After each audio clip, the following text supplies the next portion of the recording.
And welcome to the Financial Planner Life podcast. Today's guest is Richard Mikdadi. And Richard Mikdadi is a partner at Tilney and also somebody that I've known for quite some time. We started out at Aviva together back when we were back 21. I was like 21 years old. I can't remember how old you were, about 41, I think. Oh, God, if you're saying that with grey streaks through your hair. No, it was about 15 years or so ago, wasn't it, mate? Yeah, about 15. Yeah, so about 15 years ago, over on the joint venture between the RBS and Aviva. So we'll talk a little bit about that as well. So, Rich, thanks very much for coming onto the podcast today and sharing your story about being a financial planner in the financial planning industry. Thanks for having me. No worries. So, Richard, how have you been during the lockdown? Yeah, okay. I would say the business side has been surprisingly easy to slot into. And there was a kind of 101 IT projects, which basically we're trying to probably get to the point we're now have got to in a few weeks. In terms of working, in terms of being able to video call with clients more. And it's really just accelerated a lot of that. And I think we did particularly well at just making that switch very quickly. And within 24 hours, we were kind of sat locked away at home, working kind of happily. I think probably the more challenging bit is keeping yourself focused and engaged and fulfilling all the other bits of work that suddenly disappeared overnight. And that's the thing, and you're not alone there. Most of the companies that I'm speaking to have just seen a massive positive. I know, like, people have been unwell during COVID and obviously died. I don't want to say it's a positive, but we have seen positive things happening in the work arena because we've all been thinking about home working. We've all been talking about work, flexible working hours and everything. And even things like client meetings over Zoom. So many financial planning firms were still looking to always do it on a face-to-face basis and not willing to embrace that technology. It's exactly the same with recruitment. We always want to go and see somebody face-to-face or do it over the telephone. And I just think this COVID-19 has just brought everything so much further forward, and everybody's embracing technology and everyone's having a really positive experience. And I think there's not many financial advisors that I'm speaking to that are struggling at the moment with clients. They're getting more and more meetings booked in the diary, more and more reviews, and money's being invested. Is that the same for you? Yeah, absolutely. I think one thing it does it gives you back an awful lot of time, and you can funnel that time back into looking after your clients better. That kind of hour or two commuting, the kind of early morning trains up to London that I wasn't a stranger to. So suddenly all of that becomes really functional work time. I've been surprised. I think there'll always be a face-to-face role kind of within the business. So I think we're still going to want to go and sit down with clients again when we can. But actually, I think this sits quite nicely alongside it. And there's perhaps kind of one or two kind of major meetings you might have with a client over the course of the year. But this is a great way of just spending that extra half an hour with them, talking about a specific issue. And I've not had kind of one client yet who hasn't been able to get to grips with the video calling, get to grips with electronic signatures. I've got clients in their late 80s who are kind of sat there happily saying FaceTime or Zoom suit you better. So I think when you get to the stage that I can get my mum onto FaceTime, then I think we really have made a kind of transition to a new world. Made a breakthrough. Yeah, absolutely. Yeah. And there's lots of stuff there which is genuinely as better for clients, not just the contact, but we've been looking for some time at trying to do electronic signatures for as much as is possible. It just, let's say, speeds up, makes the process smoother for clients. And overnight, that's given us the impetus to get all of that kind of stuff in place. So yeah, I would hope when we get through this, and I hope we do get through it as soon as possible, like everyone else, that at least there would have been some of those business benefits.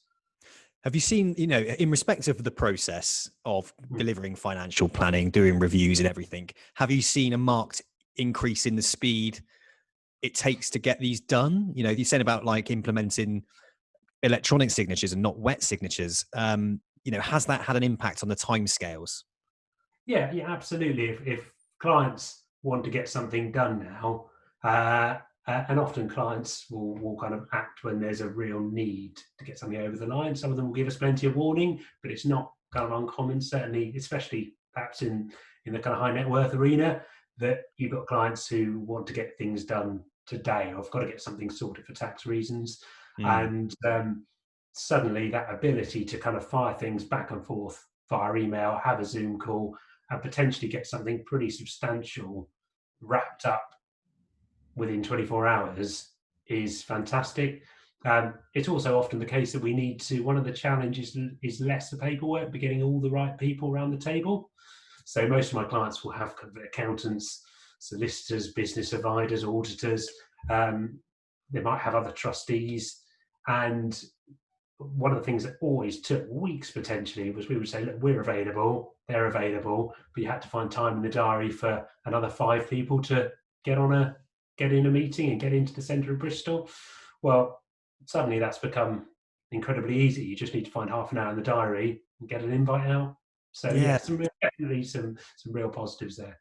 Yeah, that's the amazing part of it. And I was talking to Kathy Harrison, who's the CEO of the Verve Group, and they're an outsourced compliance and power planning company. And we were talking about sort of the difficulty of having an outsourced power planning company where the power planner can't sit in the client meeting.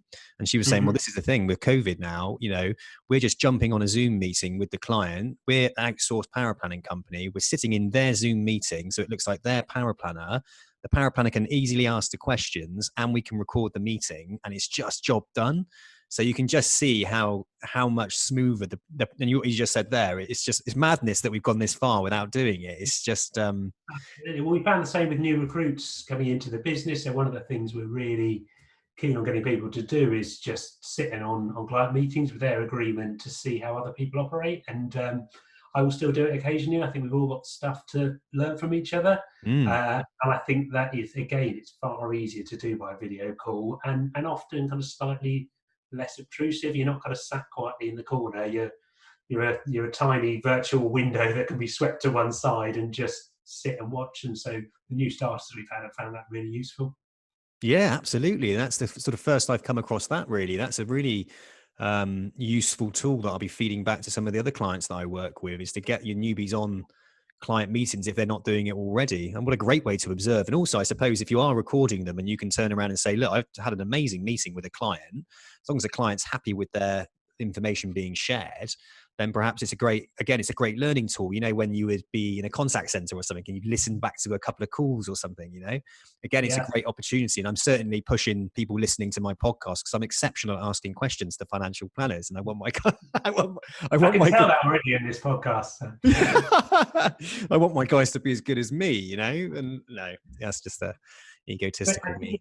It is. I mean, what it's doing is forcing everybody to be perhaps a little bit more forward-looking, a little bit more progressive, and a little bit more imaginative. Yeah. So we had an awful lot of calls at the start of lockdown where we were talking, okay, well, what do we now do? As I'm sure, kind of everyone in business's diary was awash with these when it first hit, and it really does kind of. You have to use your imagination a little bit and you have to think of ways around these obstacles, and actually you find a few months in that some of those workarounds that you've built perhaps work better than what you were doing previously. So we've moved paperless largely for all client meetings, and for years you had lots of advisors say, well, I really need the following things with me in a physical pack, so I've got to sit with it. And actually what you find, I'm looking down at a kind of bag of papers that I have with me when I left the office, and actually you don't need any of those. You can do everything remotely, and it's just forced people to do that. It's letting go of the things that the securities that you think you need. That was a prime example. Looking down at your bag of paper, and it's just rubbish, isn't it? I mean, but things like the companies such as Two Plan, True Potential, they've always embraced that technology. You go along with like a tablet, and when you're sitting with your client, and it's all can be online or offline, and you can go through it all with your client with a tablet. That was forward thinking, but it was amazing for me to come across companies really, and I don't. We're still using wet signatures. I suppose there are still things you need it for, but it was amazing how many were like, "Oh my god, we're going to have to go to electronic signatures." I'm like, "Have you not been on electronic signatures for a while?" But I suppose larger the company is, the harder it is to implement. And as you say, I think the main obstacle was it wasn't necessarily us. So there's no good in saying, "Look, this bit of something for us you can sign electronically." But this bit's got to go to a third party, so they want a wet signature because you haven't really saved anything. Yeah. What it's helped us with is kind of encouraging those other companies to go paperless as well, so the whole process can go paperless, because until everybody does it, you can only work to the slowest in the bunch, if you like, and it's so it's been helpful for that. And everyone's just like really confident on camera now, whereas before it's like, oh my God, I'm on camera. Oh, this is hideous. I can see myself. And now everyone's just like, whatever. Just on camera and a good old chinwag now. So I think it's great. And I think I'm certainly embracing it. I love it. And these podcasts it's been fantastic. I've been getting some great connections via it and building some really good relationships. So I'm sold on it all, really, to be fair. All right. So Richard, thanks for that. The sort of purpose of the podcast really is to talk about your career and to share really your experiences and how you got into the industry, to hopefully help and inspire those who are currently starting out or are thinking about becoming a financial planner. So it's just really kind of an opportunity for you to share that experience, really. So I think what I'd love to do is go all the way back and just talk about when you decided that you wanted to become a financial planner. When was that? Okay, so it probably would have been on or around the time that I was sat a couple of desks away from you. I can't say I'd love to profess, and I've seen heard other people on the podcast saying that they knew partway through university or as soon as they got out of school that was where they were heading. And I can't profess to be one of those people. I did study kind of economics, but it wasn't with this Grand Master plan in place.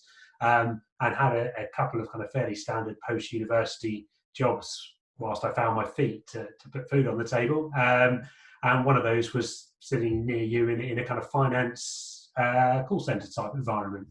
And as anyone who will attest who's ever phoned a call centre, what I found is I was sat there kind of answering queries without the first bit of knowledge about anything financial. Is that fair to say? I don't want to talk, Yeah. maybe you were the exception, but that's what it felt like. So I took the opportunity to say, well, I'm not going to waste the time here. I will go and get some basic qualifications to understand what I'm doing at the moment better.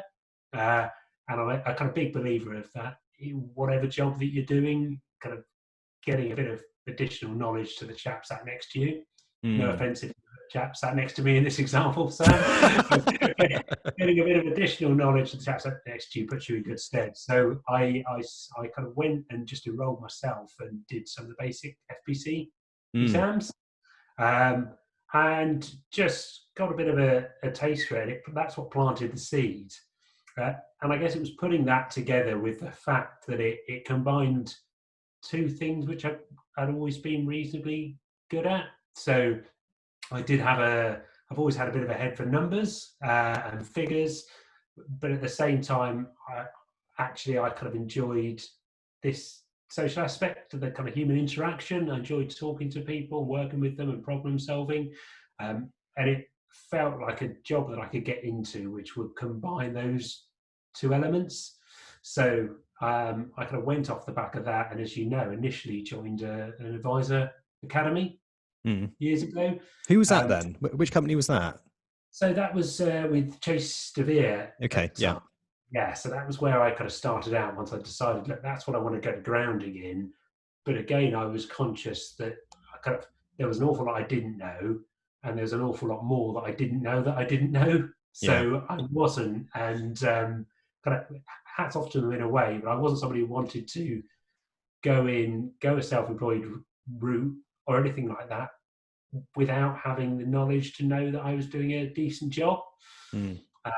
And for me personally, I think that kind of academy route is a really great first stepping stone into this kind of job. We've got something very similar at Tilney now, a telephone advice team. And it is, for some of them, that's what they want to do for the rest of their career. For a lot of them, actually, it's a really useful kind of building ground to move on to more complex advice. But what they were very good at, and the manager at the time, if she listens, might remember this, she was very rigorous in terms of saying, look, you are dealing with very simple matters in that academy, but she's very rigorous in saying that actually the process that we go through and the diligence we go through needs to still be incredibly thorough to come to the right conclusion. Hmm. So, and to do right by the client. And I remember there were lots of people who worked there who got hugely frustrated by that, because they said, look, I can see that they want to do X, so can I not just jump directly there? But there is a reason that actually you try and understand clients a little bit better. It's not a box ticking exercise. So what they did is give a really good grounding in those kind of fundamental principles, huge amounts of training.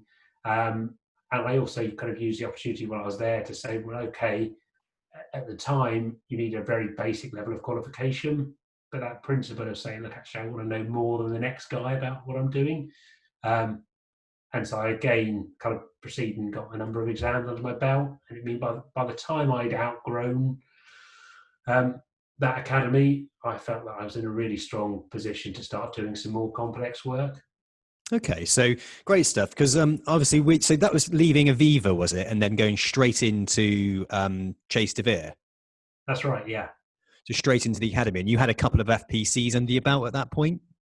Yeah, so I got myself the FBCs off my own back. So I Yeah. kind of arrived there saying, look, I'm serious about it.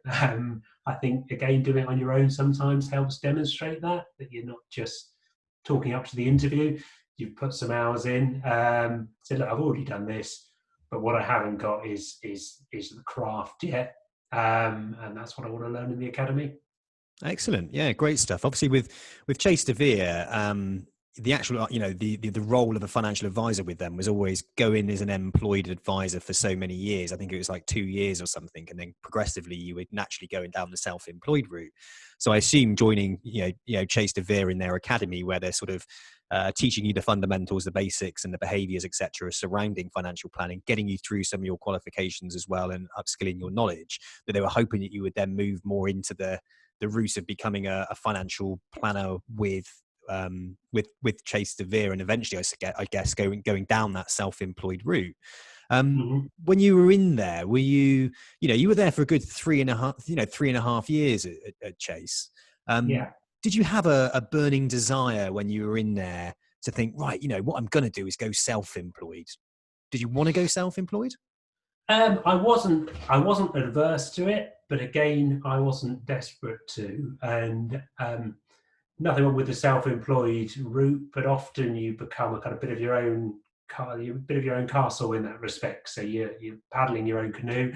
And again, my feeling at that time was I'd learned an awful lot in those 3.5 years, and there were kind of lots of peers around me going directly down that route. Some of them going off and setting up on their own or starting their own practice. And my feeling was at the time that if you're ever going to do that, you want to do it at a time where actually you've got all of the expertise that you need under your belt. And Yeah. I didn't feel that 3.5 years in the academy was enough to be able to, for me personally, to get credibly in front of people and say, look, I'm an expert in my field. Yeah. And I also still felt that there was an awful lot to learn from others. Mm. Part of the reason I made the move from there for a relatively short while to a company called Alexander Forbes. Okay. Yeah.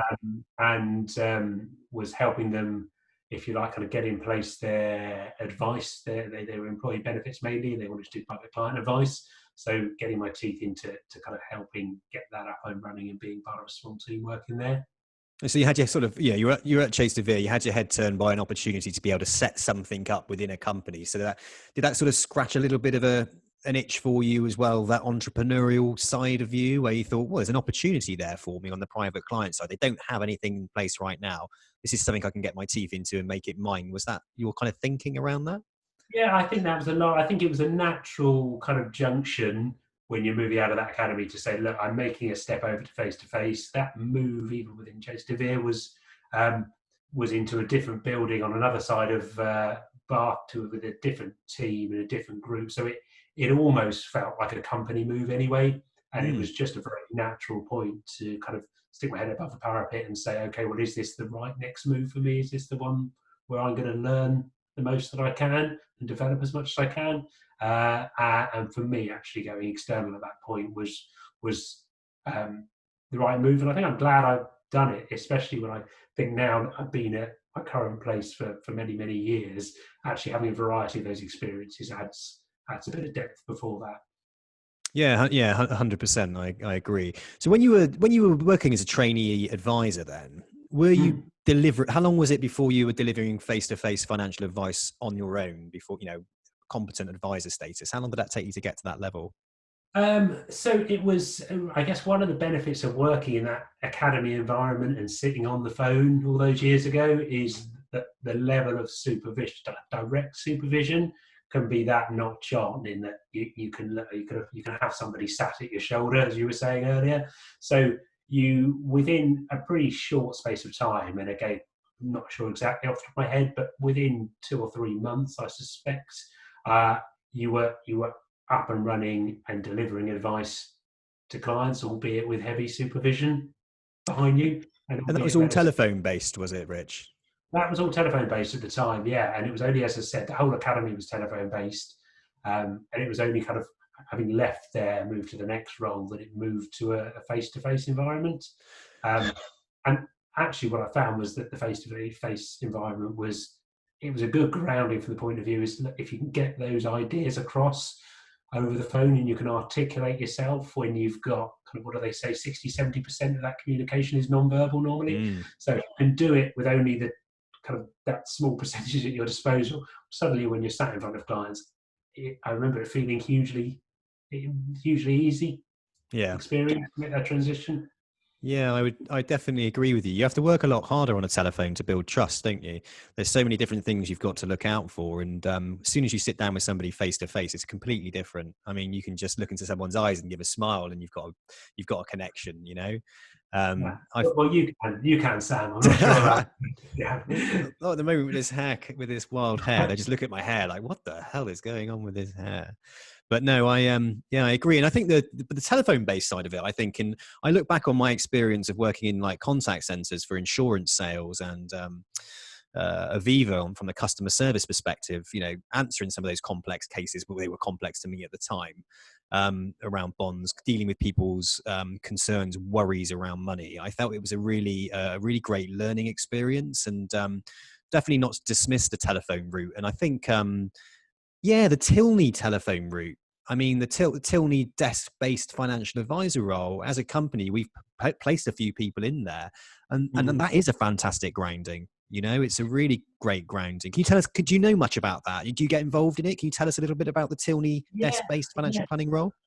So yeah, they are, the team don't report to me, but funnily enough, one of the benefits is we can recruit those individuals anywhere in the country. By definition, but actually what we found is the office I work out of, which is the Bristol office, has been a kind of really fertile breeding ground for the right kind of graduates coming out. So we've got a large number of that team sat in the same office as me, and I think because I kind of hark back to my days starting in that arena, I try and do kind of everything I can to support them, and like to be involved. And we've had a number of those individuals move across to face-to-face over the years, but it's a fantastic team. They're part of our direct offering. So we have, within the Tilney group, we've got the Best Invest brand, which is, if you like, a kind of direct-to-market, online and telephone-based advice. And it was because really we could have saw this gap, partly at that kind of advice gap end of the market, where there is a kind of segment of people who are still building their wealth, which I don't think are particularly well served sometimes by a kind of a lot of our main competitors.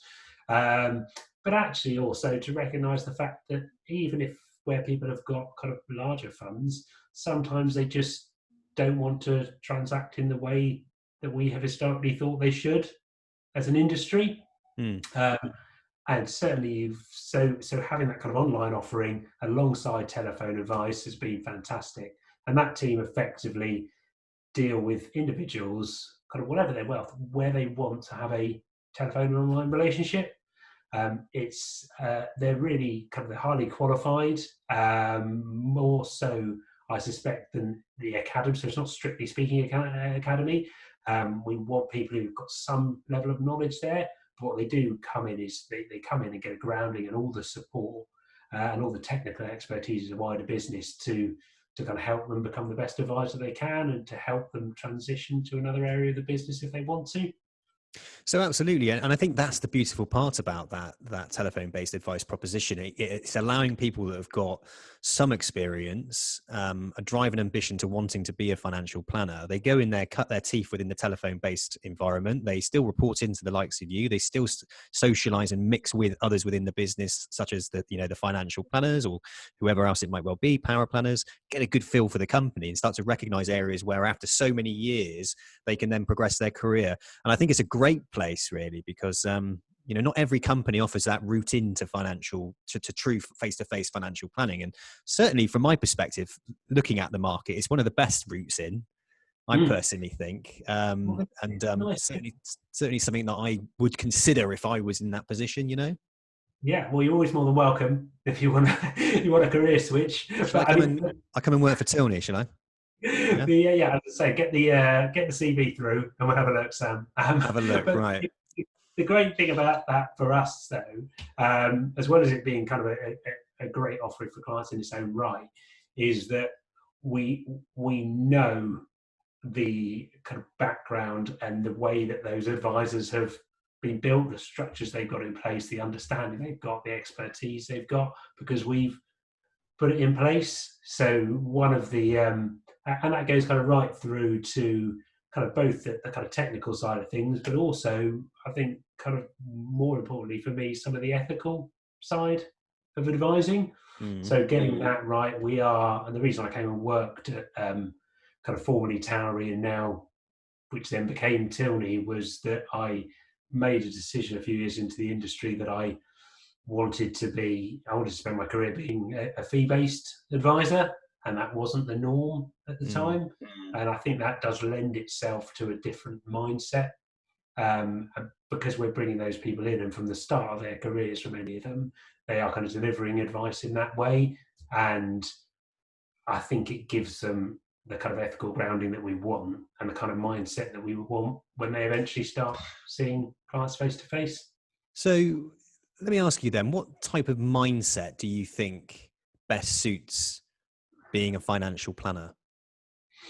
So I think there's the easy bits to get. You need the technical expertise, but you can put that into someone as long as you've got some aptitude, and you've kind of got a reasonable level, a reasonable head for figures. You can put that into people. I think the much harder thing is getting the mindset in terms of getting things right for the client, and not letting the business side get in the way of that. And you need to marry that with somebody who is, on the one hand, kind of proactive enough and full of energy and a problem solver, who can go out and both help existing clients, but also, a large bit of my job is bringing new work into the firm. So kind of unashamedly, I kind of will be out there trying to get clients to engage with us as a firm and allow us to be the person who delivers advice. So you need to be proactive enough to do that. But I have always seen things differently to a lot of people I've worked with in the past, and that it's never felt like a sales job to me. I think any professional services, you need to be able to articulate what you do and why you feel you do it better than anyone else. But when you're actually sat dealing with the client, I think if it's a sales job at that point, for me, that's not the right career for you. I think you've got to be driven by thinking, well, actually, if I do the right thing, and I do the right thing over and over and over again for client after client, and I do the best possible job I can, everything else takes care of itself, and I genuinely believe it does. So I'm very fortunate now. The vast majority of my clients come to me as client referrals from existing clients. And I think you only get that by doing a credible job and doing the right thing for the client.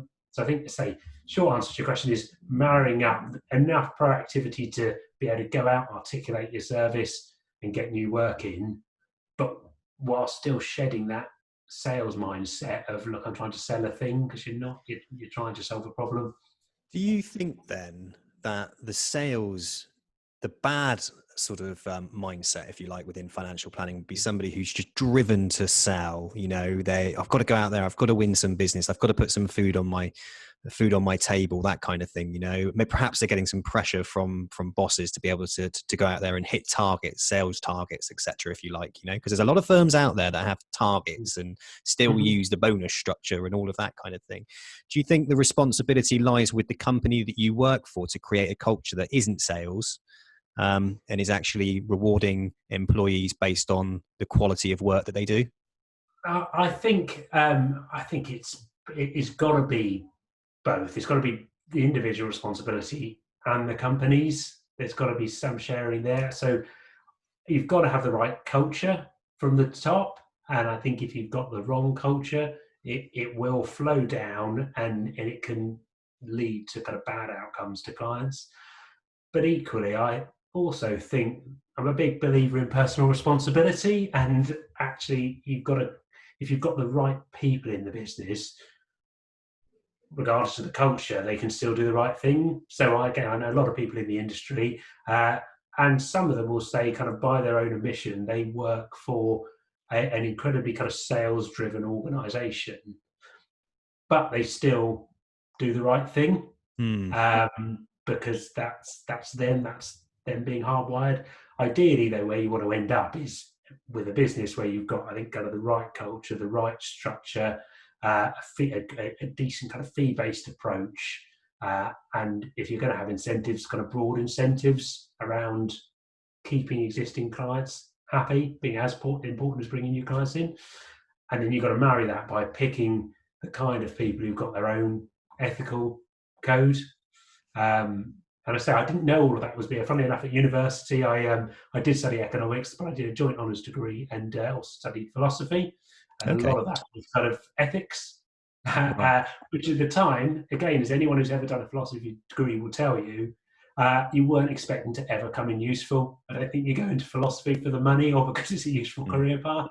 But actually, looking back, in many ways, it's kind of as important as understanding the economics and understanding the finances, which is going in with a mindset every time of, look, how do we get the right outcome? And I believe that if there's a set of client affairs, if they can articulate where they are and where they want to get to, it's not that there's just a single right answer to get there, but what there often is a number of wrong ones. And I'm a bit of a purist in that I think, look, actually, if there's a right answer, it's kind of beholden to you to find that right answer. That is literally the point of us. And sometimes that won't mean us investing funds. Sometimes that won't mean us doing this bit of work over here, because there's a simpler solution. But if you don't give that advice, kind of one, I can look at myself in the mirror /Zoom call. But equally, giving that kind of correct advice sometimes is the thing that builds the lifelong trust with a client and gets you those referrals. Absolutely. It's about building the trust, isn't it? Because the client will inevitably see through what you're trying to do anyway. If you're fixated on, getting that piece of business across the line because you want to earn some bonus or whatever, it becomes incredibly obvious when you put yourself into the position of the client and what the client might be thinking and trying to help that person establish the route to the answer themselves, and you're there as a guide or a coach or a mentor to helping them do that. There's a sense of reward, isn't there, that comes via that client. Well, if when I can sit there and I talk to somebody and I help them come to terms with the fact that perhaps they're in the wrong job, they work it out themselves. And I haven't told them. I don't need to tell them. I can spend an hour listening to them and then just guiding them down the path until they get to the point where it's like, oh yeah. And it's like, well, you haven't really explored that question yet, have you? You haven't explored that route because everyone around you, is going to influence you in some way. And that's what I love. I love spending that hour and or so with someone just to find out really what their motivators are and what they really want out of life. And that's what that life-centered financial planning is all about, isn't it? And that's a big part of it. But and my clients are all smart people, and they also kind of want to be involved in that decision-making process. So it's rarely purely about me turning up and saying, I've had a look at everything and this is a solution, because there isn't always a right and wrong. But what it's about me doing is kind of examining, perhaps stripping of the 100 options that are out there, stripping out 97 or 98 because they are the wrong route, and then there might be 2 or 3 which are equally viable, and they've got kind of some relative pros and cons to them. And I think all you can do in that situation is you can't sit with a client and say, look, you should be doing this one. You need to be able to sit with them honestly and say, look, these are the 2 or 3 things you could do. These are the pluses and minuses of doing each of them. Personally, I'll often say to clients that if it were me sat in your shoes, I would go down this route. But you've got to decide which of these is most important. Do you want to help the kids, or do you want the extra 3 holidays a year? That's a value judgment. That's not kind of right or wrong. And incidentally, often it's the holiday these days in that question. It used to be help the kids, but increasingly it's I like the holiday, please. But it's not my job to make those decisions. It's my job to tell the client the best way of getting to where they want to. We touched a little bit about being ethical as an advisor and making sure that you're, delivering the right financial planning for that client and putting the client at the heart of everything you do. You mentioned ethical from that respect, but are you involved at all and have any interest or passion towards ethical financial advice, as in where monies are invested, ethical investments? Yeah, so we look after kind of a substantial amount of 1.5 billion or so of ethical monies for clients, and that's kind of all shades of green. And yeah, so absolutely, it's a key part. Again, I'm not a believer that we don't want to sit there with our clients, forcing that on them for a minute. But I think it's increasingly kind of vital that you've got to have that as an option. Or if you haven't got that as an option, you've got to be honest and say, look, that's not us. You need to go elsewhere. As a business, what we were always keen to do, and what the kind of Tilney vision was to be as broad a house in terms of what we can offer and who we can offer it to as possible, whilst making sure that actually we were specialists within that. And if we got, so effectively the vision is that any client can walk through the door, whether they're ethical or not ethical, whether they've just sold a business for £50 million, or whether they're 18 and trying to do their first ISA, and we can get them in front of the right person. So yeah, and I think ethical is increasingly becoming part of that offering. And do you find that we'll get onto it as well, really, because you're more of a high net worth, ultra high net worth financial planner, aren't you? Do you find that the clients that you work with and advise, do you find that they are asking you more about ethical investments? Has that been an increase as we're becoming more woke? Yeah, it's gradually on the increase over the years. I think we've seen that fairly steady increase for as long as I've been in the industry now. I think what is encouraging is that if that's a route that you want to go down, there are far less compromises to be made than there were 20 years ago. So I remember speaking to clients about this kind of a decade and a half ago, and what you need to make them aware is, look, if you want to be ethical, there are lots of things that actually are going to be outside of your investment universe. You can't go for any of those. And that is going to have an effect on kind of the risk that you're taking and the growth that you might expect. And I think anyone say otherwise, you can't. You're just not being honest. If you've got a small investment universe, that's a truism. And what we see over the years is just the more people are interested in ethical investing, the more fund launches you have, the more companies that have kind of decent ESG credentials. So the wider that universe becomes, I think it's got to the stage now where you can sit with the client and say, look, okay, you might not have quite the same investment universe as Bob over there, who hasn't got any of those criteria, but we can very easily build you a hugely diversified portfolio that still works, does everything you want at any risk level, and you don't have to make those compromises as much anymore. And I think that virtuous circle will continue, because that now suddenly encourages some of those clients who had an interest but weren't willing to kind of compromise on the growth or the risk or the volatility, are saying, well, actually, if I have compromise, yes, I do want to go down that route for some or all of my money. Yeah, because sometimes I was doing this job for years as a recruitment consultant for financial planners. I always kind of thought, if I was to become a financial planner, I'd like to I would like to market myself as like an ethical financial planner. And what I deal with is, in things like impact investing, looking at the companies that we actually, helping companies grow via your investment that are positive impact to the world, to the earth, and to the environment, or whatever it might well be.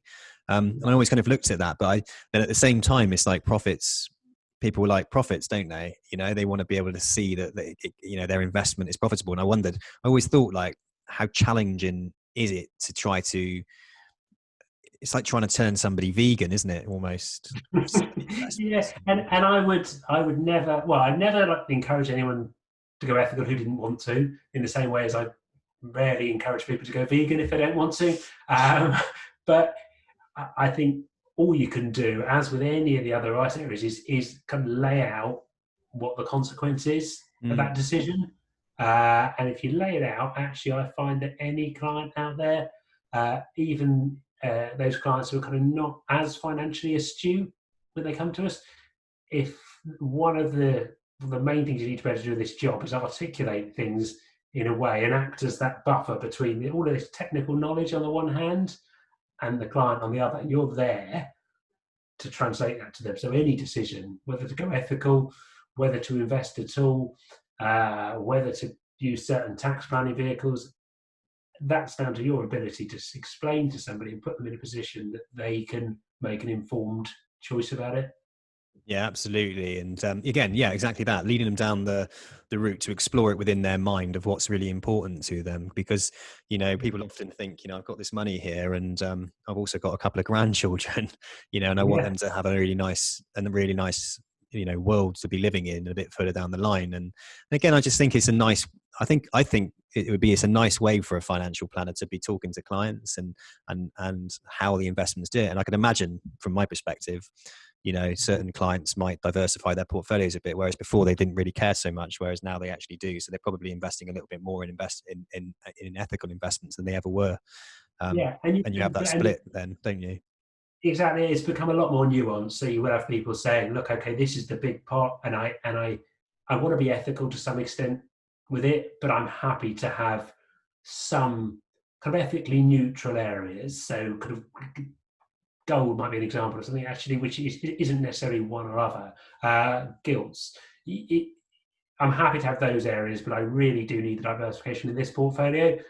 But actually, I'm really interested in ethical investments. And for this other pot over there, actually, I want to be much darker green, and I want to be impact investing, and I want to be making a positive influence on the life, on the future. And they might even have smaller pots for the grandkids. To say, I've had one client in the past say, look, actually, my grandkids are already little eco warriors themselves. So actually, they're darker green than I am already, and I want to pass some money to them, therefore. And for their bit, I want to be really dark green. For my bit, actually, I'm happy to be kind of somewhere in between. So again, giving clients these options and saying, look, there's lots of different ways of cutting it. This is everything that's out there. This is it narrowed down to the 2 or 3 things that would work for you. What do you think? That's the day job. Nice. I like it. Yeah, that's the part about financial planning that I think is really interesting. And I think if you're somebody that really likes people and helping people and getting them to come to decisions themselves around their future and also things around like their personal stresses and fears and worries, because I can imagine it's almost like on one hand, you're kind of like, you're trying to predict the future with them a little bit, but at the same time, you're trying to sort out their present. So you are trying to make them feel more comfortable in the present, knowing that their future is taken care of. And I can imagine with a lot of people, especially I've experienced this myself, is that when I do look at something which causes me fear, and then it's usually sometimes it can be quite hard for me to comprehend it and to understand it. But when someone explains it to me, the fear drops away, doesn't it? And especially around like money, and I think that could be with someone who's got bugger all money to someone who's got loads of money. I think the fear is still the same, isn't it? And a big part of being a financial planner, which I'm starting to understand, is that you are there to help and calm the nerves of people, regardless of if they're an ultra high net worth or a high net worth. It's all kind of relative, isn't it? And I think that's a big skill in the job. I've worked with people before who are kind of hugely technical and felt like that was enough. But the trouble is, if you can't speak to a client in a way which enables them to talk about some of those hopes and dreams and fears for the future, and helps them to kind of quantify that and face some of them, you've only got half the puzzle anyway, and you can't, doesn't matter all the technical knowledge in the Yep. world, isn't going to help you come to a solution if you don't know what it is you're trying to solve. So that was that combination I was talking about earlier, about having that level of expertise, but also being able to communicate with people. And I would much rather, if we were recruiting someone tomorrow, that we took on somebody who was an incredible communicator, but needed some help getting the technical exams up to scratch, because we can say that's far easier to put in than the other bit. Sort of high levels of that, emotional intelligence, isn't it, as well? That kind of ability to understand and pick up when somebody is feeling, worried or fearful, or, empathizing with somebody in their situation that they're in, and being able to articulate what that feeling might feel like when they resolve that problem, and building a picture for them to understand it, and teasing it out of them in the first place. Often it's always kind of a little bit surprising to me how little people have given any thought about the future often. So I deal with a lot of business sales on the one hand, where actually all of the energy and the focus has been on building a business for years and years and years, and there has been next to nothing in terms of thought about what happens when I am actually successful building this business, sell it on. And there's something, and getting them to think about that early and explaining why it's a good idea to think about it now. Actually, say you're going on that journey with them. That's the interesting bit. They're often sat with you in a room for the first time as you're challenging them and saying, "Okay, well, yeah, you said you just want to have enough money to go off and sail into the sunset, but what does it look like over the horizon once you get to the sunset?" And is say particularly kind of rewarding, but does take a certain quite specific skill. Similarly with the work I do, I work with lottery winners. So we are one of the shows providers for Camelot. If you're kind of lucky enough to get the phone call in the future, Sam, I come and see you. I will. With a big check, you'll be hugely disappointed to suddenly find yourself kind of stuck in a room with myself, and we have those initial meetings, and that's a really extreme example of somebody who, even if they have thought about the future, they haven't thought about it in this way before, and it's all changed. It's all kind of turned on its head, and you've got to be able to communicate and help people get to grips with that kind of softer bit of what am I going to do in the future, what kind of things might come up, and what do I need to think about now. Yeah, also to ground as well, isn't it? Because all of a sudden you're like, oh my God, I've got 10 million quid. I'm going to go and buy this, going to buy that. And actually, when you need, yes, go and spend a bit of that money, because you've just won 10 million quid. But let's look at what we can do with the rest to be able to give you and your family and your legacy and income for some time. I love the sound of that, when you talk about financial planning, right, I can see from your perspective that you love what you do. You love the behavioral side of it, like the behavioral science side of it. And like, that probably stems back from doing your philosophy degree and being more of being a people person. Whereas sometimes when I speak to some financial advisors, it can be really kind of quite technical. And it's like, and this is where you kind of weighing it up, isn't it? Of what you, especially from my perspective, when I'm looking to help companies build their financial advisors, is that what are you looking at here? Are you looking at technical knowledge, or are you looking at somebody who's got a brilliant ability to get the best out of a client and build amazing relationships? Because ultimately, financial planning it's a relationship game. If you can sit in front of somebody, you're going to bore them to tears if you know the inside out of a fund, don't you? No one really gives a shit. But if you can sit there and talk about their fears, their worries, what they want from the future, what's lacking, and get on a level with them that's really honest and trustworthy, they're a client for life, aren't they? And I think there's probably what I say is there's probably kind of space in the industry to some extent for people who are stronger at one or other of those things. So, and you've got to find the right slot for you. So we've got really technical advisors here. They love the technical side and they want to do lots of that. Well, that's fun. We might find a specialism which enables them to do that perhaps that enables them to deal with other professionals rather than clients, or that enables them to kind of deal with an element of the advice for someone else's clients, and they can spend all day being hugely technical. Mm. Equally, if you've got a kind of fantastic person articulating, as long as their knowledge is sufficient, well, having a big business, you can bring in other people to fill those gaps if necessary. It's funny you say about the specialisms, because we had quite a bit of success a few years back, actually, placing clinical negligence and personal injury financial advisors into Towery at the time. Mm-hmm. Do you guys still do that under Tilney, clinical negligence and PI? Yes, so we still have PI and Clin Neg as a specialism, and we've got, again, for us, it's one of those areas that you need to specialise in. Yeah. To do it, there's some pretty catastrophic stuff you can get wrong, as you can imagine, if you don't specialise in that area. And actually, there's some mistakes for very specific technical bits that if you don't know them, you will potentially get that advice wrong. So yeah, we absolutely do it. It's not an area that I work in personally, but we've got a couple of individuals in Bristol who that's all they do.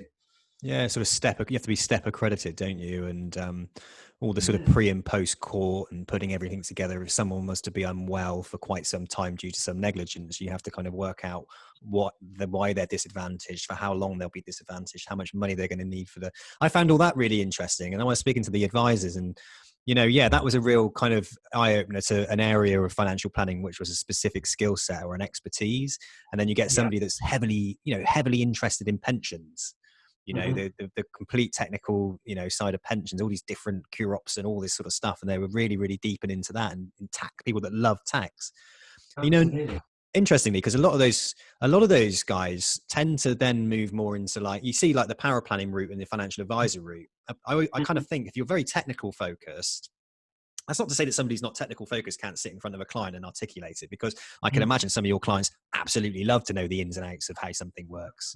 Yeah. So it's about matching those two to the right people, isn't it? And making sure they're right. Yeah. But the power planning route's great, I think, for somebody that has a real interest in the technical nuances side of it, and perhaps less about the relationship side, because they find the relationship side actually quite difficult, because they find it pressure to them to be something perhaps they're not. Whereas down power planning, it's like, oh, brilliant, I can just do the research and the technical, and I can really wow the client based on my knowledge, or I can support that financial planner that way as well. And that's the beauty of having those two routes now, isn't it? Yeah, absolutely, and I would agree with you in the main. I think that, again, there is still a route in. If you're a hugely technical person, I think there's still a route into advice, but you would probably need to find your niche. I'm also a big believer, a little bit, as they say, with people and their dogs looking like their owners sometimes. I'm not sure which way around it is here, but it's that actually often people find clients a little bit like themselves. So if any of them listen to this, I might disagree, but I think I get on really well with all my clients. Part of the reason for that is that over time, I think genuinely that the people that resonate with you and you resonate with them become clients, and by definition, actually, if people don't see to eye, they're probably not going to become a client of yours. So I therefore think if you are a really kind of technical advisor and that's what you major in, well, actually, there are probably some clients who want pure technical, want to delve into detail all day, every day, and they will probably be the people who become your clients. I think ideally, if you want to be at the kind of top of your game, what I've been always really keen on is I don't feel comfortable going into a meeting unless I know the detail and understand the detail. That doesn't mean I need to talk to every client about it in kind of microscopic detail, because I don't think they want that. No. But I need to understand it enough to kind of highlight those points. And if there are areas I don't know, I need to know where to turn to.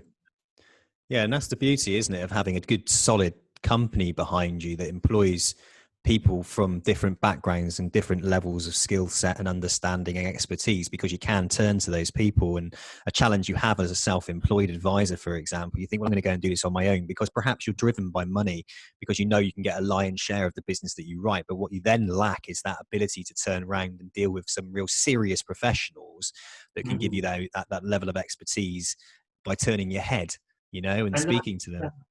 And that was the initial attraction, as I said, to when I came on board the business I've been at for a decade or so now. Was initially, it was firstly because there were a lot of people I wanted to learn from, and it was that self-knowledge that I didn't know it all. I didn't know it all after 5 years. I didn't know it all after 10 years. After 20 years, I don't know it all. And I don't think you ever will. But so I remember the kind of turning point for me that made me move over to salaries. I had a kind of specific, kind of really technical query come up for an overseas resident when I was at an old employer. And it was a kind of relatively small advice team there. And I said, well, I didn't know much about Swiss tax at that time. We have central spreadsheets, experts areas. So I said, that's not a problem. I'll find the spreadsheet, find out who the expert we've got at this old company was, and speak to them. Brought up the spreadsheet and found my name written on it. And I think what they'd done is, because I was kind of, I think at the time, the only chartered advisor there, I'd become the specialist in everything, and that didn't feel right to me. Yeah.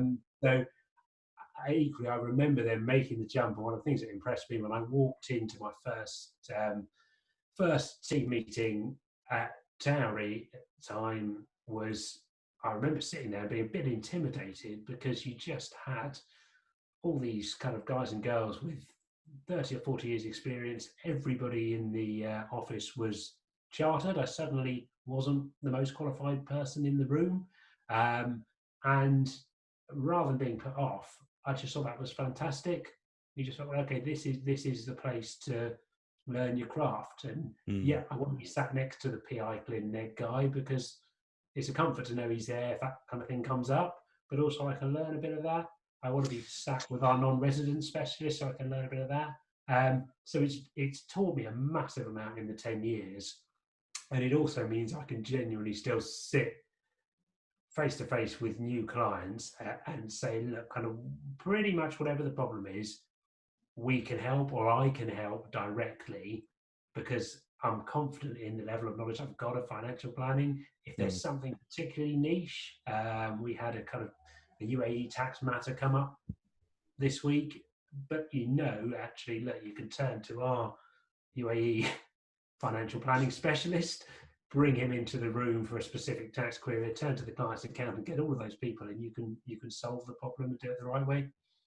Yeah, fantastic. That's what it's all about, isn't it? And that's in a nutshell, really, that's the benefit of joining a company such as Tilney, of the size of the company, the power in who they employ, the types of people they've got in the business, and the complex cases they can deal for in respect of the client. So you are really that sort of company that can do everything, that can do a bit of everything for a client. And as a financial planner, that gives you confidence, doesn't it? And it's good to know as well. It's good to hear that, when you went in there, that small fish, big pond mentality that you had was like, you weren't like looking around thinking, oh God, these people have got way more experience than me. It was like, yes, wicked. These are people that I can definitely learn off.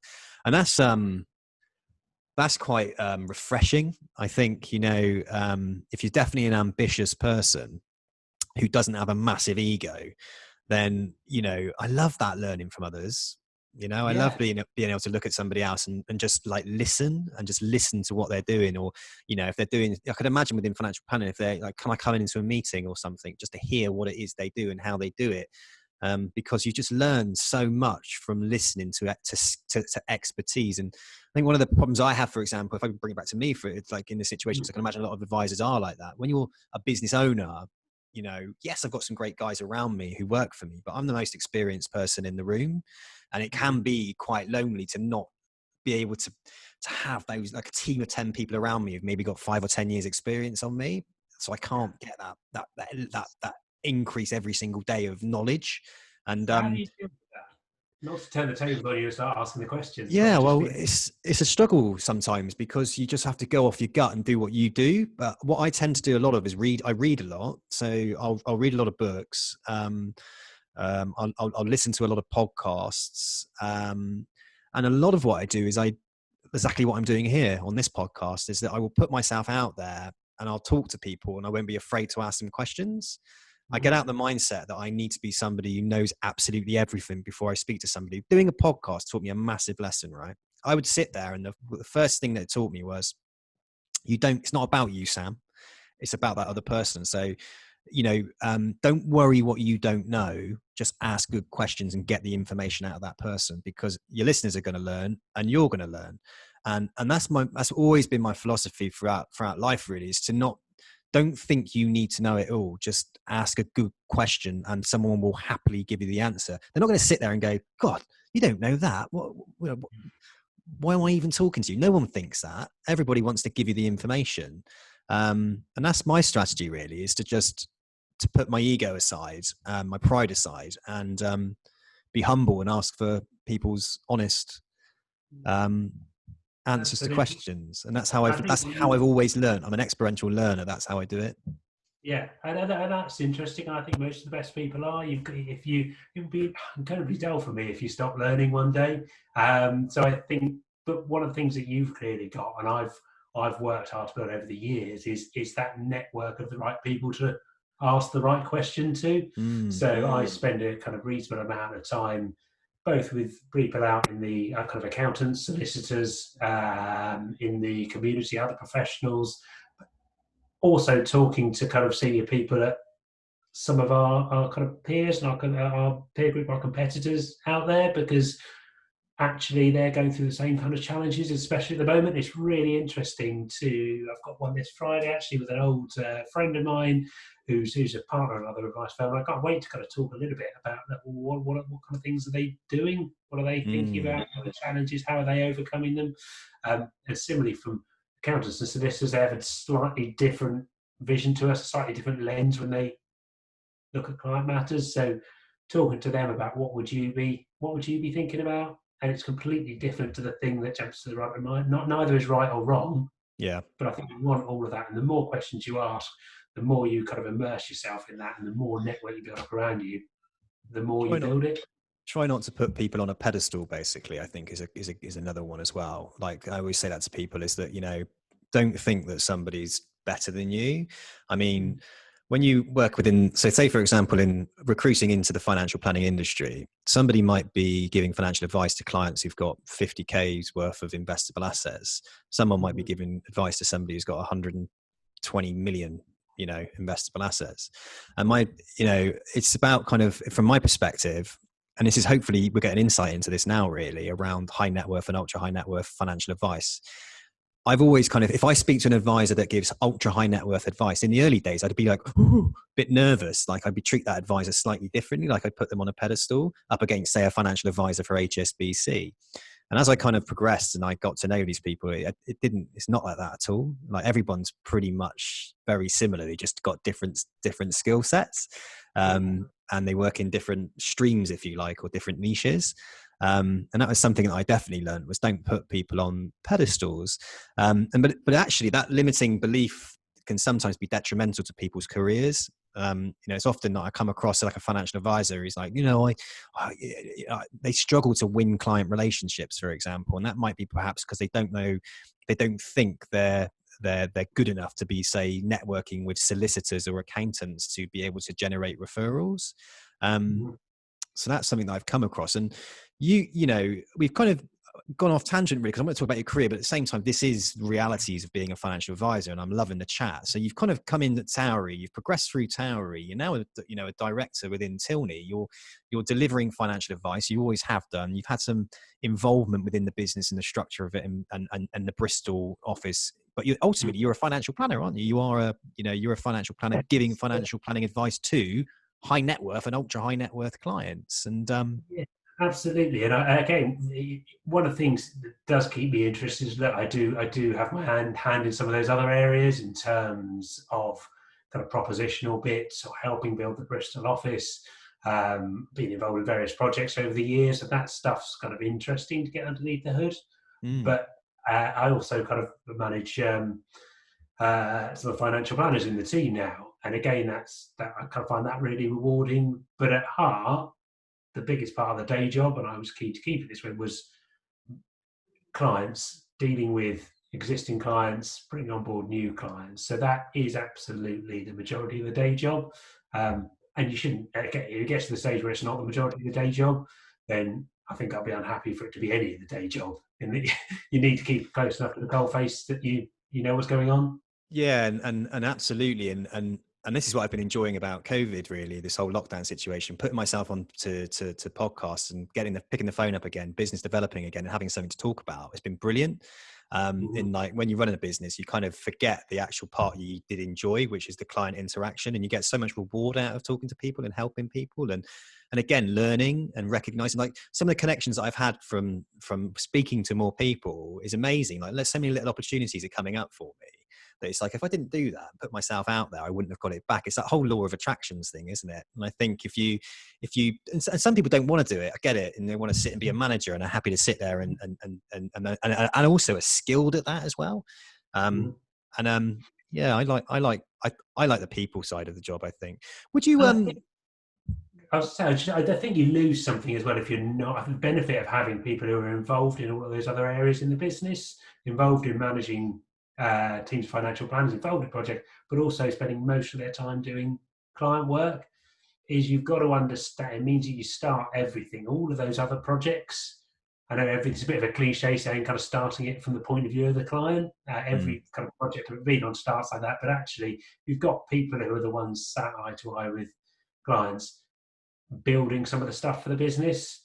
That's really powerful, because you can be that one in the room who says, look, I know that all looks fantastic on paper, but when I'm looking at this, I'm thinking of my clients and they wouldn't like it. They wouldn't want X. You need to do this slightly differently. They want to be able to do Y. And I think that's really useful and grounding, rather than having everything done centrally by someone who hasn't seen a client for 5 years. So, and again, that was an area for you, wasn't it, with Tilney, is that not only then were you financial planning, you've gone into like a management role as well, but also being involved from a consultative perspective by helping build CRMs, etc., to make the process more effective for both the advisor and the client. And being that person on the ground that can test that as well, to say, look, that works, that doesn't work. And is that the sort of thing you've been up to? Yeah, absolutely. So that was, it was a few years ago now, but generally whenever we've got one of these bigger projects on, we want to have at least a kind of 3 or 4 subject matter experts feeding into it, not sitting there doing the coding day to day.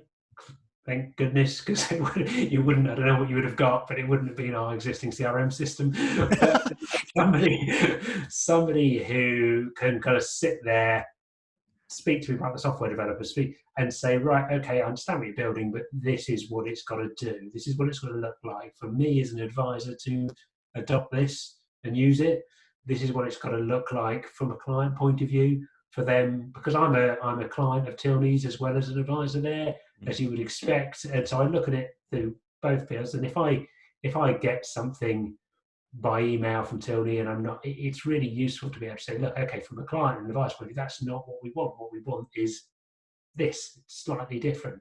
And one of the things that's kept me here for 11 years odd, was that kind of throughout my career, not just since I'd made partner a few years ago, but throughout my career, is that you could give that feedback and things would change.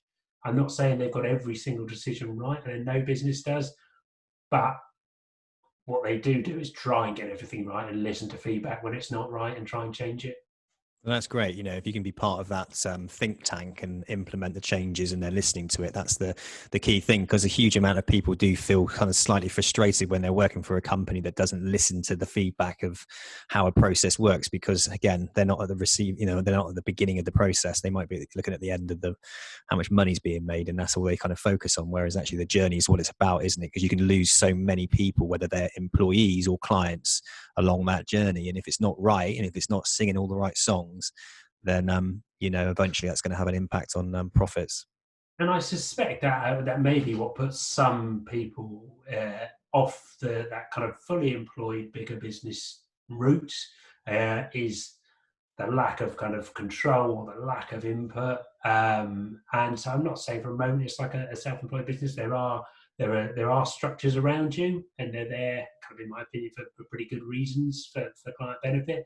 But what I've never found is that you can't feed stuff, that you can't be involved in how that business evolves. It just means that it's not just going to be you inputting into that, and that's probably not a bad thing.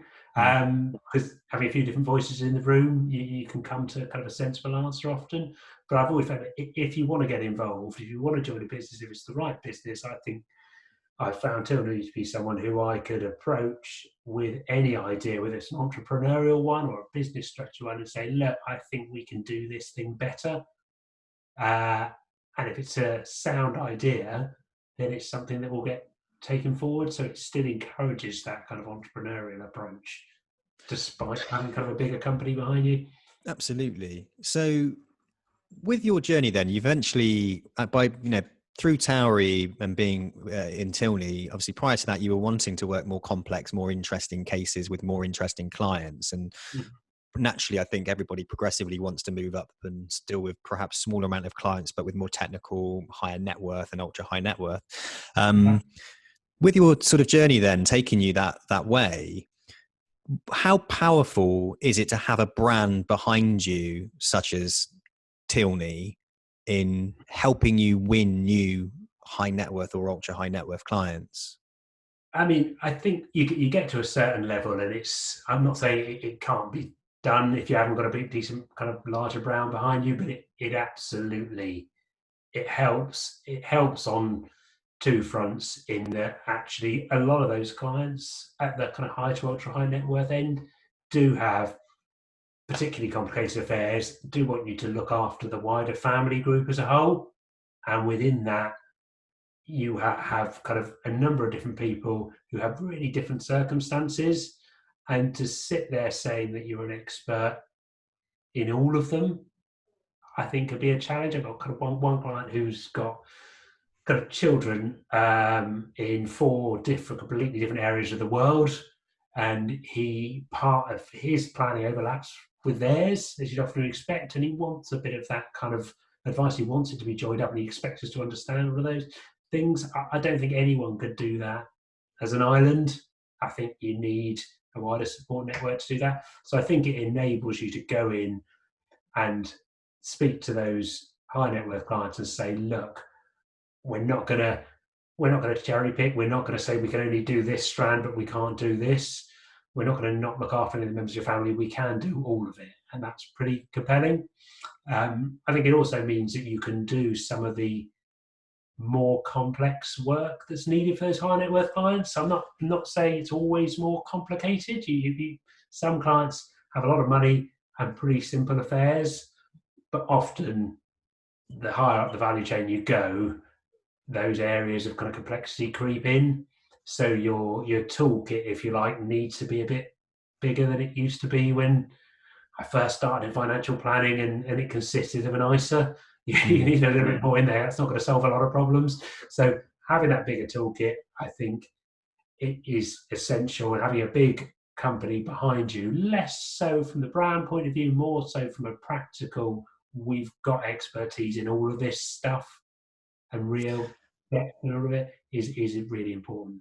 From a personal development perspective, you yourself are chartered, you're a chartered fellow. Mm-hmm. How do you think being a chartered fellow is a necessity to being a high net worth or an ultra high net worth financial planner?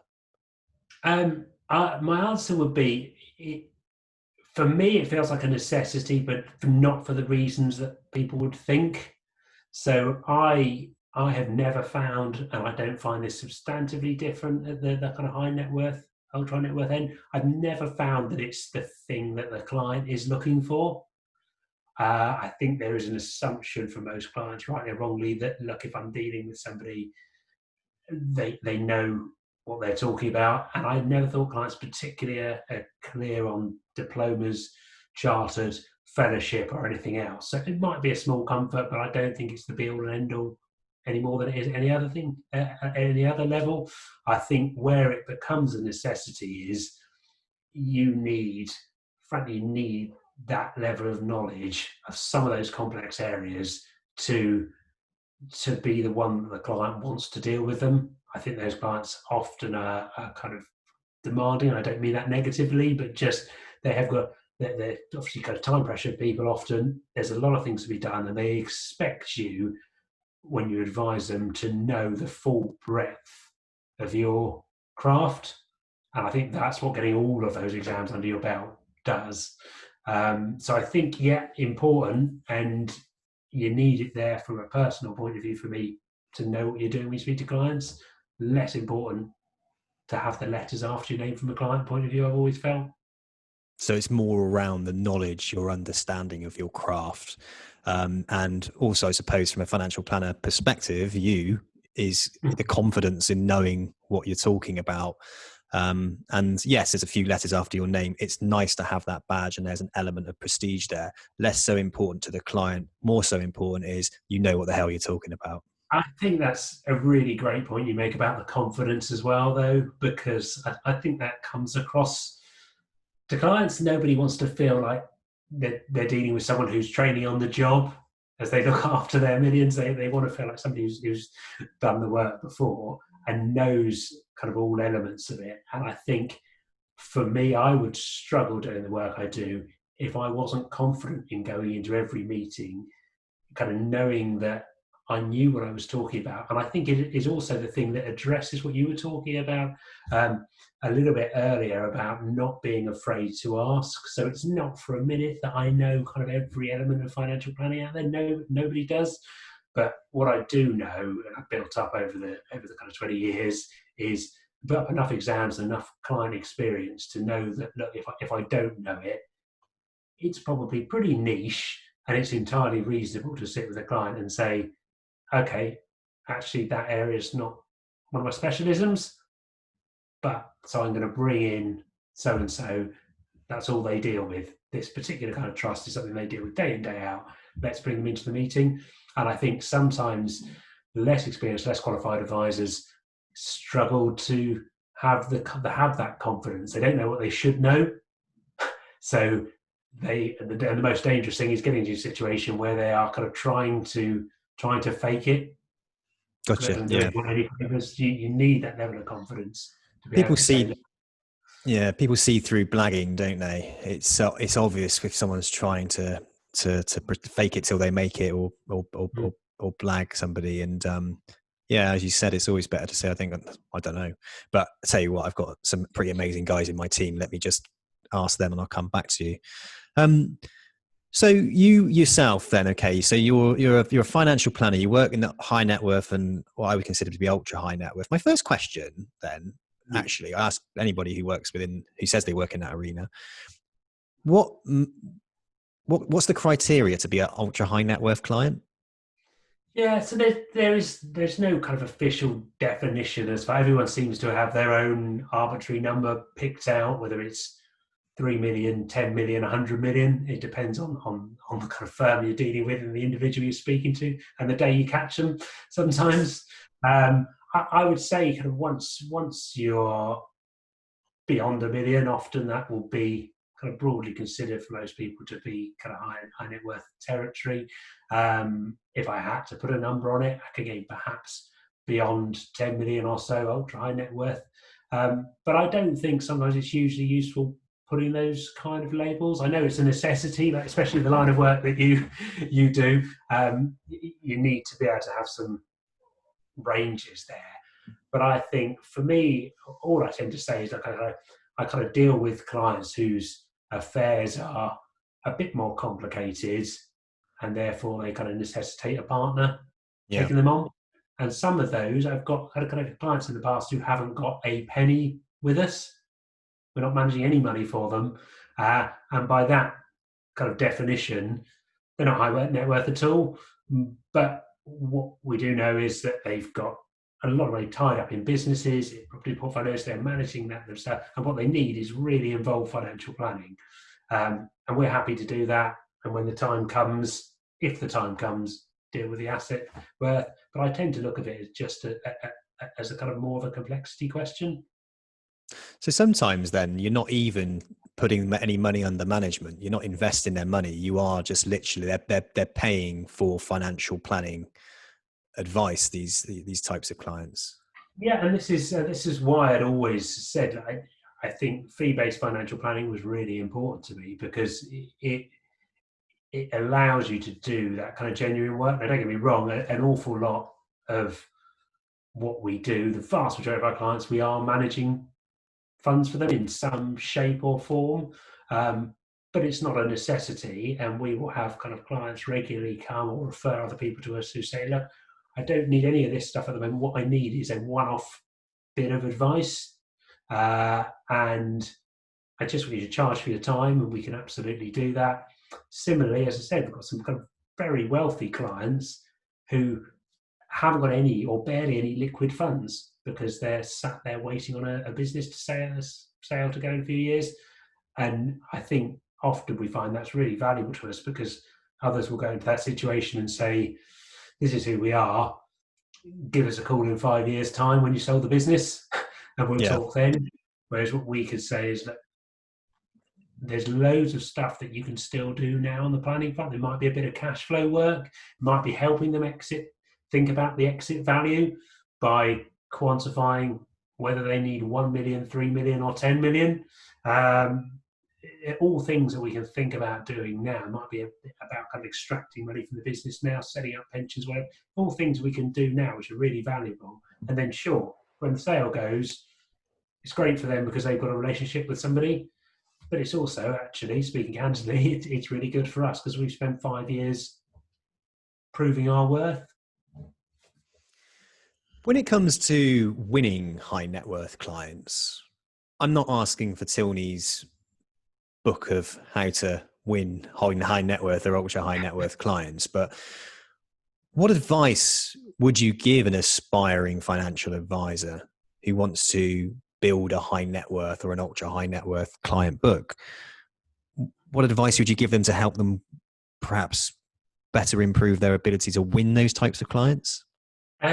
So I would say, first thing I would say is you don't want to put yourself in that line of work before you're ready. And that's not me trying to kind of brush off the competition by reducing the number of people out there speaking to high net worth clients.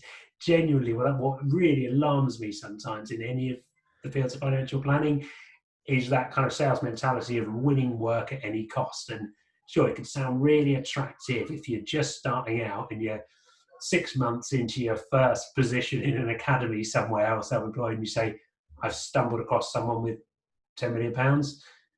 Actually, probably the right thing to do at that stage is say, this isn't me.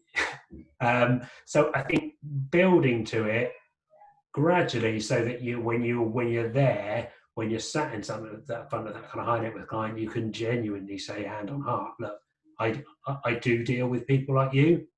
This is what I do. That's the first thing. So kind of don't do it if it's not you, and build to it slowly. I think once you get there, I think experience, so involving yourself. I know you can't do that if you haven't won the clients yet, but involving yourself in other people's meetings, other people's affairs, whatever else, observing colleagues, friends, talking to those who work in this sector about it, and getting a feel for what those clients' affairs look like and the kind of things people do for them. Because again, in terms of winning that work, nobody wants to be a test case. And I think we're kind of very successful in terms of dealing with senior partners in law firms or business sale owners, because we can sit there, or I can sit there and say that genuinely everybody who I look after looks like you. And so the next best thing, if they don't look like those individuals, is observing other people do it initially and immersing yourself in that world a little bit. Other than that, I would say you've just got to get over the intimidation factor. Was really interesting when you were talking earlier about speaking to advisors who deal with high net worth individuals. I didn't know we were an intimidating bunch. We're obviously not anymore as far as you're concerned, but I think the same applies when people walk in and have a meeting with a client who is kind of larger than they have done in the past. And I think what you've got to get over is actually, yes, there's a bit more complexity. Kind of, yes, they might be slightly more demanding. Yes, some of the solutions will look different, but the principles are kind of no different to any other client. They are the kind of people who've been successful in doing whatever they're doing, but they've still got some financial affairs sat behind them. They've still got some hopes and aspirations ahead of them. They've still got things they're worried about. That doesn't, sadly, kind of go away. I hate to kind of spoil anyone's illusions, but you win 10 million on the lottery, it's not that all of your fears go away. They just get replaced with a different set, and hopefully perhaps easier to solve with 10 million behind you. But you still have all of those things after you have an awful lot of money, and the job is still very much the same, understanding all of that, understanding where they are and where they want to get to, and using the tools at your disposal to get them from A to B, to take away some of those fears and to make sure that they do meet all of those goals. Okay, cool. You mentioned a little bit there about like sitting down in front of, say, a partner of a law firm, for example. Now, in that situation, I assume the partner of the law firm becomes a client, and you treat that person as your client, and you give them financial planning. Perhaps you invest some money for them. That then, I assume, helps you open up opportunities to receive client referrals back from that partner, perhaps, or perhaps a relationship between the firm. Is that right, or is that how you also build your client? Because when I always speak to financial advisors, I always ask, what introducer relationships do you hold? And the ones that tend to have better clients, relationships with all, but better clients within their portfolio, tend to have accountancy, solicitor, or some form of professional introducer. I think the one thing we wouldn't expect any work by virtue of the fact that we just in isolation that we look after them. But the one thing, we all spend an awful lot of time doing networking, and networking is kind of mainly around trying to get other people to understand what it is that you do.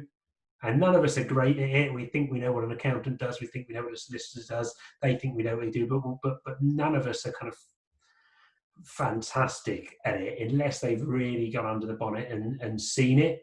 I can't articulate what KPMG do as well as a KPMG partner can. And I think the difference is once you start dealing with some of those people in their own affairs, they've seen kind of first time some of those bits of work, firsthand, some of those bits of work that you've done. And it suddenly becomes much easier for them to go to their clients and say, look, I've had one of these.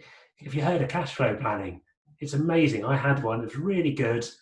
You should speak to this guy, because they've seen it firsthand. So I think that's, for me, that's the big benefit of kind of dealing with some of those individuals. As I say, it's not the reason we deal with them. We deal with them because they are kind of good clients, and they fit the kind of profile of clients that I would look after. But it's a nice side benefit, if you like, that they've seen it all firsthand. I think what it also does do is it grows their confidence in you as a person. So yes, people are referring to Tilney when they refer to me, but first and foremost, they're referring to me or whoever their designated advisor is. And I think people can feel far more confident when they've dealt with you themselves personally, and you've looked after them for 5-10 years, and they can say, look, this guy's good. I know he's good because he does my finances. You should definitely go and speak to them. So yeah, definitely useful benefit. Is there any training, or is there any books or anything at all that you would recommend, say, to an aspiring financial advisor, perhaps around behavioural psychology or whatever? Yes, it's a great question. You would expect, given everything I said, that I was an avid reader of books in this area, like I know you are.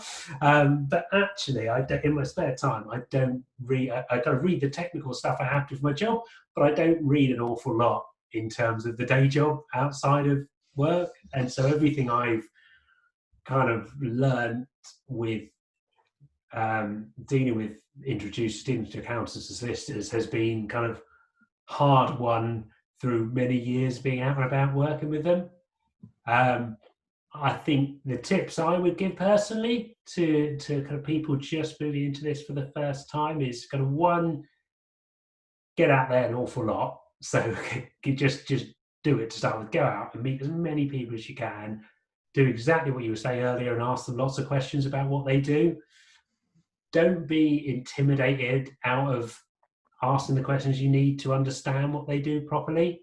So again, a mistake that I'm sure I made and others have made is they might have started speaking to accountants, asked the one question, not understood it and felt that they should have done, and then therefore shut up. But actually, look, there's no reason that you should understand the absolute ins and outs of what an accountant does any more than they understand everything about what we do. So I can say I have great connections with accountants and law firms now where I'm saying, look, we're working on cases together. And I say, look, I really want to understand it. Like, what about that? But why do you? And asking all of those questions is great for understanding what they do. It's great then for using other firms to say, look, we do get what you do better than most. But it's also kind of really useful for them dealing with your clients in the future. Yeah. Yeah. Who actually understand what might practically happen when they press this button on their tax return instead of this one, because you've spent kind of years speaking to accountants about it. And often it's just like, you pick up, say, I always say, like, ask the same question to different people and you'll get some different sort of variations of the answer.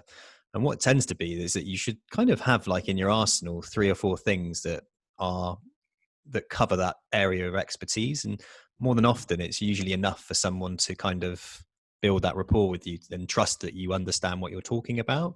And I think at the same time as well, if, as you were saying, just keep learning as you go along, isn't it? Is the main thing. I think, and I read stuff. I wouldn't say I sit there like, I'm going to get all my expertise from a book, because like everybody else, I think when you read a book, about how to be a better salesperson, it's usually been rewritten about another book and another book and another book. So I think learning on the job and being that sort of activist, if you like, as opposed to being 100% theorist, is that, learn on the job, isn't it? And learn and get stuck into it. And it's the advice I give people who join my business. It's like, if you've got a question, you can ask me. Don't be afraid to ask me, but phone up 20 people and ask these 5 questions. By the end of it, you're going to know a lot about the companies they work for and a lot about what they dislike and like about their jobs. Just do it. Just fact finding, isn't it? It is. It's exactly fact finding, and you can't do it with too many people, and you can't get too many points of view. And what emerges out of that by the end of it is your own point of view. So you don't end up, if you get 5 different views from an accountant, actually, by the end of it, you probably understood the problem. And you say, well, actually, for me, I'm somewhere between accountant 2 and 3 solution, because I think that's too risky and that's not. And I think that's great. That's when you can start being an expert in what you're talking about. Yeah, you put your own personality to it, your own slant to it, don't you? Yeah, absolutely. I also think the dealing with, getting good at the area that you deal with and the kind of clients you deal with, and finding others that work in that area, because then you do actually know what you're talking about. And I think when you said that people can spot it if you're faking it, I think if you try and be a jack of all trades, then certainly if you're trying to kind of fake tax knowledge in front of an accountant, you're going to get found out pretty quickly. You stick to kind of the area and you speak to other people who work in the same. So business sales, as I said, is an area I deal with an awful lot. So going out there and speaking to accountants, they like the fact that you understand not their job. You understand their job to some extent, but you understand the life cycle as a business sale to some extent. You're speaking to corporate finance, you understand their role in it. You understand the things and the types of people who sell a business and the things that they're terrified of and the things that they want to achieve. And I think you're then speaking the same language as the person that you're trying to connect with. Fantastic. Well, listen, Rich, I don't want to take too much more of your time because I know that you've got another meeting at 2:00. But really appreciate you sharing today your opinion of the industry, your honesty around what you do in your job, and really your career today. And I think it's very inspiring. I think someone listening to this should be picking up and learning a lot, because I know today that I sure did. And I think, one of the main things I'm taking from this as well is that, when you go down the route of being a financial advisor, being surrounded by people that have different skill sets within, say, a larger company like an employed model, it can be hugely beneficial to your own personal development and learning. That's one of the major things here that I am picking up from being in a company such as Tilney. The opportunity that's within it, but also because you've progressed from being a trainee advisor at Chase all the way up to being now partner at Tilney, you know, and that's because of what you said was that you're surrounded by people that inspire you, and that's a big part of having a happy, successful career. And also really love the the behavioral side of how you operate and how you work and the client interaction and being ethical and ensuring that you yourself are somebody that, if you're going to deliver some financial advice, that you truly believe what you're saying, not believe because you believe in the hype, but actually genuinely believe that the client is going to be looked after in the right way. And and thanks for sharing your advice around how to win high net worth clients, and also the relationships and of accountancy firms and solicitors and what part they play in it. I think it's an inspiring journey, and certainly one that isn't ready to end right now. You're a young man going into the next stage of your life, aren't you? And I think there's going to be some fantastic things ahead for you. So really appreciate your time today, Rich. No problem. And any Zoom call that ends with me being called a young man, I'm more than happy with, Sam. It's been a pleasure. You're not younger than me, though. Are we young? Who's the oldest out of you? I'm 38 now. I am. So, all right, I think we should end the podcast. I don't think we've got time to get to my age. No, I've passed the big birthday, I'm afraid. You passed 40 now, yeah. I'm 40 next year. Yeah, kind of past 40 and past some of the years beyond 40. And although I'm not counting the birthdays held in lockdown, I think they should be written off, really, due to a lack of celebration. I think 40s is a great. I'm going into my 40s with probably the fittest and the healthiest I've ever been, and I have this mindset, and I want to be. The thing for me is fit in my 40s. That's mentally fit, that's physically fit, financially fit, because I can see my 40s as being like, to me it's like my 30s. That's the way I'm looking at it. I want to go in my 40s, 50s, 60s. I mean, that's a fantastic period of your life where you kind of cross you can communicate at all levels, can't you? And I think there's going to be a huge amount of opportunity there.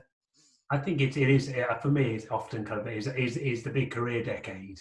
So you've got enough that anyone actually watching this can see enough of the grey hairs to exactly acknowledge to be credible, but you still kind of got plenty of energy and enthusiasm, and so you've got to make the most of it. So keep up 100%. Those early morning runs. There's more. Yeah, we'll have to go. We'll have to hook up and go for a run, I think, because that'll be nice up around Ashton Court. That'll be good, mate. I'll try and keep up for the first 5K at least, and then you can keep at the back end. Cracking. Thanks so much, Rich. Thanks very much. Fantastic. Cheers, Sam. Thanks. Cheers, mate.